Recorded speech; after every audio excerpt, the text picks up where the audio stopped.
comment nous allons attaquer les difficultés par rapport aux besoins réels de la population. D'ailleurs, vous êtes sans ignorer que nous sommes sans statistiques. D'abord, on n'est même pas, vous allez les payer dans les maïs. Vous avez les évangélistes et les pasteurs. Voilà, mes chers amis, c'est que je pose une question, je ne sais pas.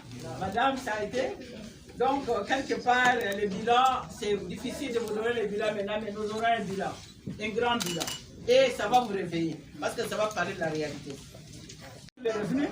Et cette histoire-là a aidé parce qu'à ce moment-là, ils pouvaient aussi décider parce qu'avant, on ne demandait même pas quel est son avis, donc il était mené comme ça. Donc, à ce niveau-là, la femme a trouvé quand même une place. Hein? Nous avons fait du travail avec ces gens-là, des microfinances et tout ça. Nous leur avons donné des crédits pour pouvoir au mari qui n'avait rien et qui n'a rien et qui, au lieu de répondre, il va donner d'abord une course sur la figure. Donc, ça a diminué les violences, ça a donné. Les banques, elles sont plus congolaises. Étrangères, la Robanque, les BC.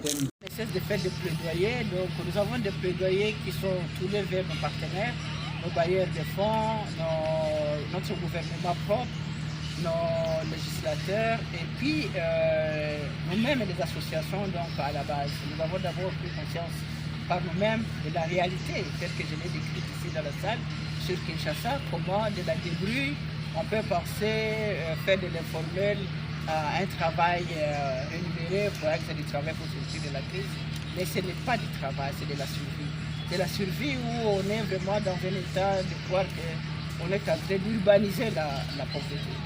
Et vous vous sentez que vos plaidoyers ne sont pas pris en compte? À partir de maintenant, à partir du fait que nous avons les médias avec nous, que vous allez nous accompagner, ça sera pris en compte parce qu'ils vont écouter. C'est la première fois qu'on sort officiellement ces mouvements féminins pour le Congo fort et prospère. Mais avec vous, je suis sûr que le coup ira très loin et que les gens vont commencer à suivre ce que nous faisons. Et nous allons aller vers eux. Pas parce qu'ils vont nous inviter, parce que nous allons nous inviter pour discuter sur la table des programmes que nous avons. Par exemple, sur la question de l'autonomisation de la femme, nous avons une banque, proposé un plan de créer une banque pensée par les femmes et pour les femmes. Et on a vu que dans les milieux, il n'y a pas de banque congolaise qui est portée par les Congolais, mais les Congolaises proposent au gouvernement, voilà ce que nous avons sur la table par rapport à l'autonomisation. Nous n'en voulons plus.